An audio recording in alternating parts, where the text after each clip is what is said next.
একটা ভয়ঙ্কর বিল আনছে কেন্দ্রের সরকার, পার্লামেন্টে প্রেজেন্ট করেছেন অমিত শাহ, এবং সেই বিলটা স্পষ্টভাবে বলছে যে কোনো মুখ্যমন্ত্রী, কোনো প্রধানমন্ত্রী, কোনো মন্ত্রী যদি 30 দিনের ওপরে জেলে থাকেন তাহলে তাদের মুখ্যমন্ত্রিত্ব, প্রধানমন্ত্রিত্ব বা মন্ত্রিত্ব চলে যাবে।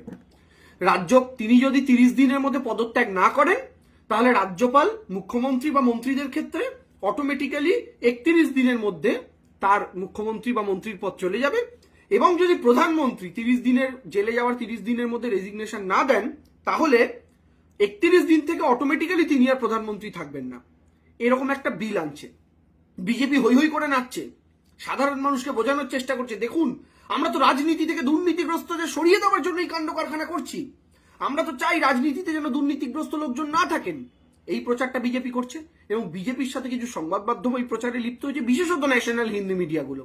এবং অদ্ভুতভাবে আপনাদেরও হয়তো ইনিশিয়ালি শুনলে মনে হবে, যেটা বিজেপি সবকিছুর ক্ষেত্রেই করে থাকে, প্যাকেজিংটা খুব সুন্দর কিন্তু ভেতরের মালটা হচ্ছে বিষ।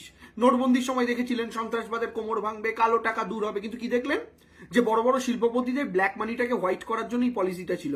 আলটিমেটলি প্রায় 99 পয়েন্ট সামথিং টাকাই রিটার্ন হয়ে গেছিল ব্যাংক অ্যাকাউন্টে, মানে ব্যাংকিং সিস্টেমে। অর্থাৎ কালো টাকা রিমুভাল হয়নি, উল্টে বিজেপি নেতারা কোটিপতি থেকে আরো কোটিপতি হয়েছে। অর্থাৎ এটাও মানুষকে বোঝানো হয়েছিল দুর্নীতি দূরীকরণের জন্য, যেন মানুষ গালাগালি না দেয় নোটের লাইনে দাঁড়িয়ে।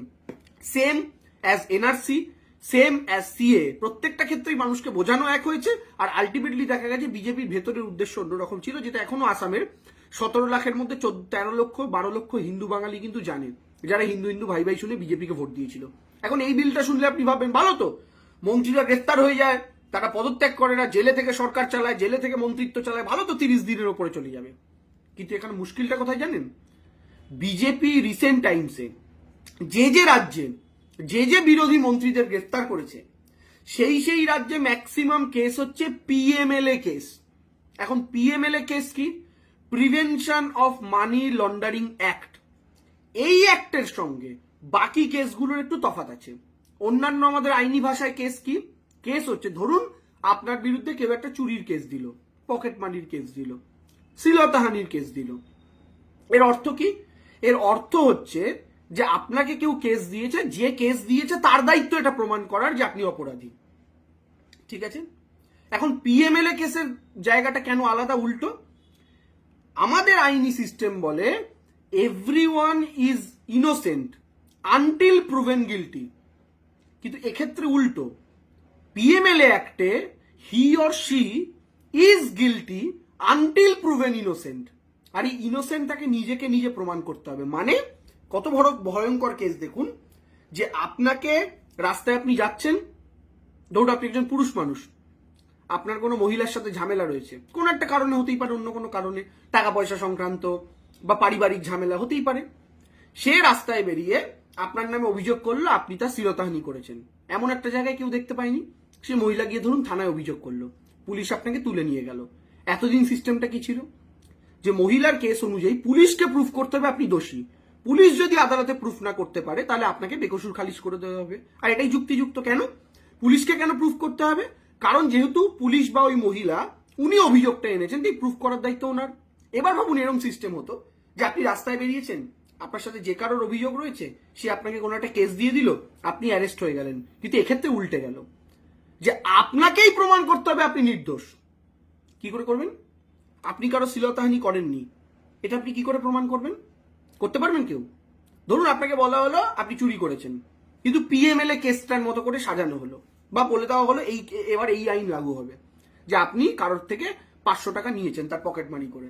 এমন এক জায়গায় চুরিটা করেছেন যেখানে ধরুন সিসিটিভি নেই, কিচ্ছু নেই, অথচ দুই বন্ধু একসাথে ছিলেন, ও আপনার নামে পরে অভিযোগ করে দিয়েছে ব্যক্তিগত শত্রুতার জন্য, আপনাকে জেলে নিয়ে গেল। এতদিনের সিস্টেম অনুযায়ী কি হয়? সেটা হচ্ছে ওই বন্ধুটাকে প্রমাণ করতে হবে আপনি চুরি করেছেন, ওই বন্ধুটা মামলা করলে পুলিশকে প্রমাণ করতে হবে কেস করলে। এবার এখন আপনাকে ধরুন করতে হবে, আপনি কি করে করবেন যে আপনি চুরিটা করেননি? কারণ আপনি তো এই মেন্টাল প্রিপারেশন নিয়ে বেরোননি যে আমার ওপর এই কেসটা আসতে চলেছে, ফলে আপনার তো কোনো প্রিপারেশন নেই, ফলে আপনি জীবনেও পারবেন না।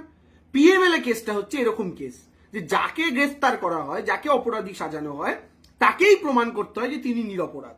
এবং এই কেসে সচরাচর অ্যাভারেজ কেসে 6 মাস 7 মাস 1 বছর 2 বছরের আগে কারোর জামিন হয় না। যেমন আমি এক্সাম্পল দিই, ধরুন পার্থ চট্টোপাধ্যায় 2022-এর জুলাই মাসে অ্যারেস্ট হয়েছিলেন, আজকে 2025-এর সেপ্টেম্বর, অর্থাৎ 23, 24, 25 এবং জুলাই, আগস্ট, সেপ্টেম্বর 3 বছর 2 মাস হয়ে গেছে। পার্থ চ্যাটার্জি কিন্তু এখনো জেলে রয়েছেন, এখনো কিন্তু দোষী সাব্যস্ত হননি, এখনো ট্রায়াল চলছে। এরকম হতেই পারে 5 বছর পর তিনি বেকসুর খালাস হলেন, হতেই পারে, আইনি ভাষায় বলছি। কিন্তু এই 5 বছর তিনি জেলে, 3.5 বছর প্রায় জেলে আছেন। মদন মিত্র প্রায় 3 বছরের কাছাকাছি জেলে কাটিয়েছেন, তারপরে বেরিয়ে এসছেন, এসে আজকে এমএলএ হয়েছেন, কাজ করছেন, ঘুরে বেড়াচ্ছেন। তিনি কিন্তু বহুদিন জামিন পেয়ে গেছেন, কিন্তু এখনো পর্যন্ত তার বিরুদ্ধে কোনো দোষ প্রমাণ হয়নি। Same as Sudip Bandyopadhyay. এবার আমি আপনাদের দুটো কেস বলি, আপনারা অনেকেই চেনেন। দিল্লির মুখ্যমন্ত্রী অরবিন্দ কেজরিওয়াল, অরবিন্দ কেজরিওয়ালকে গ্রেফতার করা হয়েছিল। কত তারিখ গ্রেফতার করা হয়েছিল? 21শে মার্চ 2024। দিল্লির মুখ্যমন্ত্রী, সেই আম আদমি পার্টি যাকে বিজেপি কোনোভাবে হারাতে পারছিল না।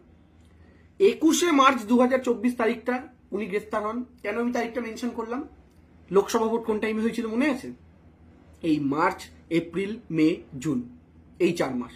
অর্থাৎ লোকসভা ভোট যখন থেকে শুরু হচ্ছে, সেই 21শে মার্চ 2024, সেই লোকসভা শুরু হওয়ার সময় কেজরিওয়াল গ্রেফতার হলেন। বুঝুন, অপরাধ যদি তার বিরুদ্ধে থেকে থাকে আগেও হতে পারতো, পরেও হতে পারতো, লোকসভা ভোট শুরুতে। কেন? বিজেপি জানতো এবার হাওয়া টাইট আছে। মিডিয়া যতই 400 বার বলে প্রচার করুক বিজেপির কথা শুনিয়ে, এক্সিট পোল, ওপিনিয়ন পোল দেখিয়ে, বিজেপি তো বুঝেছিল, কেজরিওয়ালকে ঢুকিয়ে দিল। কেজরিওয়াল কতদিন জেলে রইল জানেন? জামিন কবে পেল? 21শে মার্চ গ্রেফতার হলো, জামিন পেল হচ্ছে 12ই সেপ্টেম্বর। তার মানে কি? মার্চের পর এপ্রিল, মে, জুন, জুলাই, আগস্ট, সেপ্টেম্বর, 6 মাস জেলে রওয়ার পর সে জামিন পেল। আজ কিন্তু সে জামিন পেয়ে ঘুরছে। 2024 সেপ্টেম্বর থেকে আরেকটা সেপ্টেম্বর আসছে, অর্থাৎ 1 বছর হয়ে গেল অরবিন্দ কেজরিওয়াল ফ্রি হয়ে গেছেন। আরেকটা উদাহরণ দিই, ঝাড়খণ্ডের মুখ্যমন্ত্রী হেমন্ত সোরেন, ইনিও ইন্ডিয়া জোটের নেতা, ইনি কিন্তু বিজেপির নন। কবে গ্রেফতার হলো?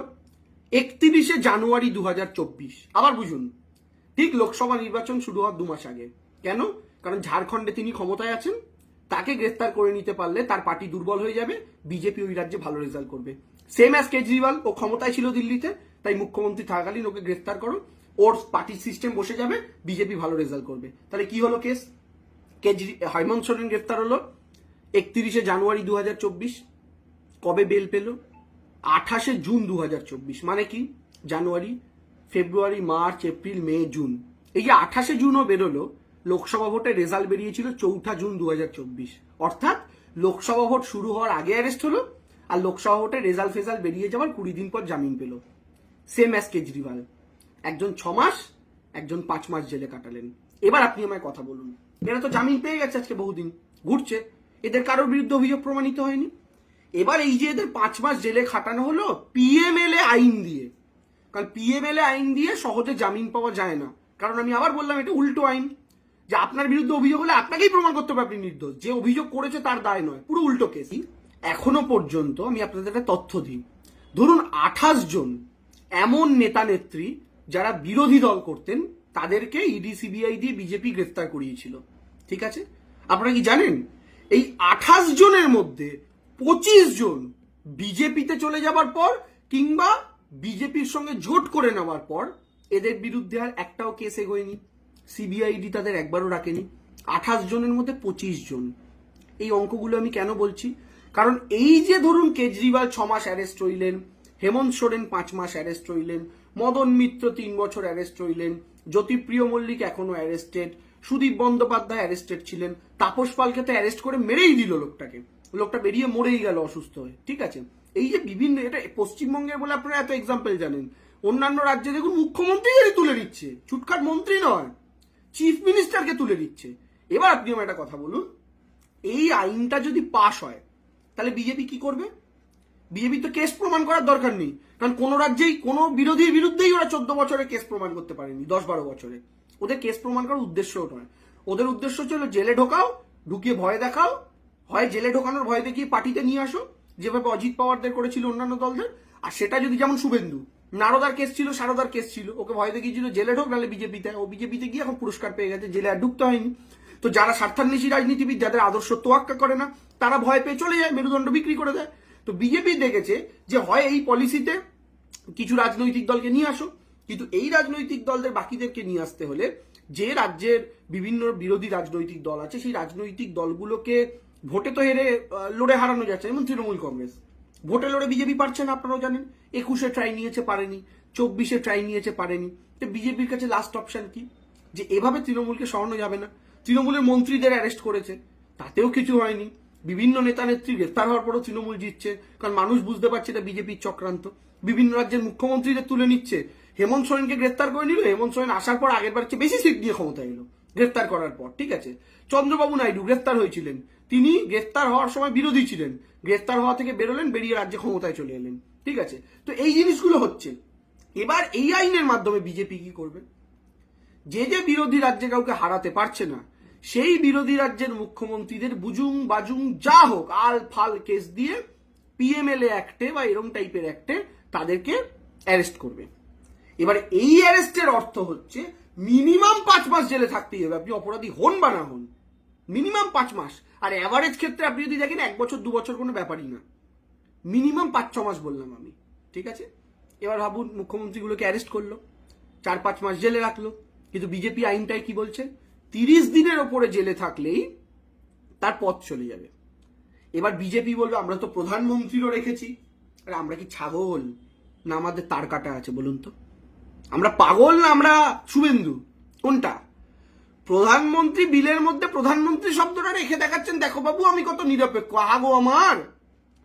আরে দাদা, যে প্রধানমন্ত্রী ক্ষমতায় আছে সেই প্রধানমন্ত্রী ডিসিবিআই কি প্রধানমন্ত্রীকে অ্যারেস্ট করবে? যে দলেরই হোক। কালকে কংগ্রেসের যদি প্রধানমন্ত্রী হয়, সেই কংগ্রেসের প্রধানমন্ত্রী কি ক্ষমতায় থাকাকালীন সিবিআইডি তো তারই আন্ডারে, তো তিনি কি তার প্রধানমন্ত্রী গ্রেফতার করবেন? হবে না তো। ভারতবর্ষে আজ অব্দি কোন কোন প্রধানমন্ত্রীকে গ্রেফতার হতে দেখেছেন? সম্ভব নয়, কারণ গ্রেফতার করলে সিবিআইডি করবে। নিশ্চয়ই কলকাতা পুলিশ গিয়ে মোদীকে গ্রেফতার করতে পারবে না, নিশ্চয়ই ঝাড়খণ্ড পুলিশ গিয়ে অমিত শাহকে গ্রেফতার করতে পারবে না, সম্ভব নয় তো। তো এবার আপনারা আমাকে বলুন, এই প্রধানমন্ত্রী কথাটা জাস্ট ওই বাচ্চাদের ঝুনঝুনি দেখানোর মতো রাখা হয়েছে। তাহলে এই আইনটার মাধ্যমে দুর্নীতি রোধ নয়, এই আইনটার মাধ্যমে বিজেপি কি করবে? বিরোধী রাজনৈতিক দলগুলোকে কবজা করবে, তাদের সরকার তাদের মুখ্যমন্ত্রীদের মাধ্যমে ফেলার চেষ্টা করবে। মানে কি? মানে যে যে রাজ্যে যে যে পপুলার চিফ মিনিস্টার, ধরুন তামিলনাড়ুর ক্ষেত্রে MK. Stalin popular chief minister, তাকে গ্রেফতার করলো, 30 দিন রেখে দিল, তার মুখ্যমন্ত্রী পদ চলে গেল, তারপর তাকে ছিবড়ে করে ফেলে দিল। এবার দোষী প্রমাণিত হোক না হোক, বেকসুর খালাসুর কিছু যায় আসে না, পদ্মা তো চলে গেছে অলরেডি। আর ততদিন জেলের মধ্যে রেখে বিজেপি স্ট্রং কোনো চিফ মিনিস্টার যাদের নেতৃত্বে দলটা চলে, এরকম কাউকে একটা গ্রেফতার করে নিলে তার দলের মোরাল ভেঙে গেল, তার নেতারা চুপসে গেল, ভয় পেয়ে গেল, সেই কাজে লাগিয়ে বিজেপি একটা কু করে একটা অভ্যুত্থান করে এমএলএ কিনে এমপি কিনে ওখানে সরকার করে ফেললো, তারপরে মুখ্যমন্ত্রী জামিন পেয়ে এলো, তাতে কিছু বিজেপির গেল এলো না। This is the system. ওরা এটা করতে চাইছে এটার মাধ্যমে, এবং এটা সকল শুভবুদ্ধি সম্পন্ন মানুষের বোঝার দরকার।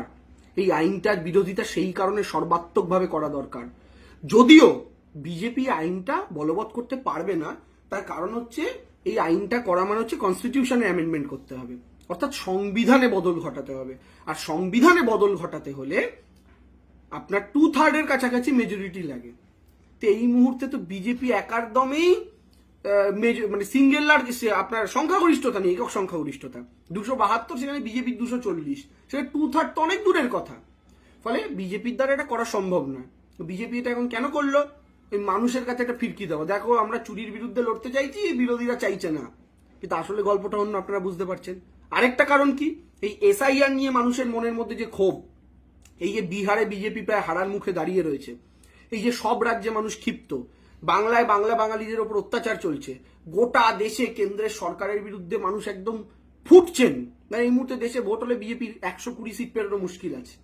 এইরকম পরিস্থিতিতে দাঁড়িয়ে মানুষকে একটু বিভ্রান্ত করে দাও, এবং স্বাভাবিক এরকম একটা বিল আনলে বিরোধীরা চুপচাপ থাকবে না, বিরোধীরা কথা বলবে। এই যে দেবাংশু ভিডিও বানাচ্ছে, এসআইআর নিয়ে এতদিন ভিডিও দেখছিলেন, আমার আজকে এটা নিয়ে করতেই হলো, কারণ এটা করতেই হবে এমন একটা ইস্যু, এবং সেটা বিজেপি জানে, করবেই, লোকে কথা বলবেই। মমতা বন্দ্যোপাধ্যায় প্রতিবাদ করবেনি, অভিষেক বন্দ্যোপাধ্যায় প্রতিবাদ করবেনি, সমস্ত বিরোধীরা করবেনি। যখন এগুলো নিয়ে আলোচনা হবে তখন এই এসআইআর সরে যাবে, এনআরসি সরে যাবে, বাংলা বাঙালির অত্যাচারের ইস্যু সরে যাবে। এটা হচ্ছে বিজেপির মেন পারপাস। আসলে কিছু করতে পারবে না, কিন্তু বিলটা কত ড্রাকোনিয়ান, বিলটা কত ভয়ঙ্কর, আমার মনে হয় এই জিনিসটা আপনাদের বোঝানোটা ভীষণ প্রয়োজন ছিল। এবং সেই কারণে আমি আপনাদের বলছি, বিজেপির যদি দুর্নীতির বিরুদ্ধে লড়াই থাকতো, যে শুভেন্দু অধিকারী নারদার ভিডিও বিজেপি তার পার্টি অফিস থেকে দেখিয়েছিল, সেই শুভেন্দুকে কি দলে নিত? Yes or no? Ask yourself. বিজেপির যদি দুর্নীতির বিরুদ্ধে লড়াই করার থাকতো, যে অজিত পাওয়ারের বিরুদ্ধে 70,000 কোটির দুর্নীতির কথা বিজেপি বলেছিল তাকে মহারাষ্ট্রের উপমুখ্যমন্ত্রী বানাতো? Yes or no, ask yourself. বিজেপির যদি দুর্নীতির বিরুদ্ধে লড়াই হতো, যে হেমন্ত বিশ্ব শর্মাকে নিজেরা সারদার চোর বলেছিল হেমন্ত কংগ্রেসে থাকাকালীন, সেই হেমন্ত বিশ্ব শর্মাকে নিজেদের দলে যোগ করিয়ে 2016-তে স্বাস্থ্যমন্ত্রী আর আজকে 2021-এর পর থেকে মুখ্যমন্ত্রী, বিজেপি কি বানাতো? Ask yourself. এই সবকটা প্রশ্ন যখন আপনি করবেন, অনেক উদাহরণ আছে, আমি বড় বড় 3টে উদাহরণ দিলাম, সব উত্তর আপনারা পেয়ে যাবেন। ফলে বিজেপির ইন্টেনশন কি আর বিজেপি কি অ্যাডভার্টাইজমেন্ট করে, এইটার ডিফারেন্স আজকে ভারতবর্ষ এবং বাংলার মানুষ বুঝতে শিখে গেছে। The difference between advertisement and actual thought, এই তফাৎটা আপনারা বুঝুন। সেই জন্যই আপনাদের কাছে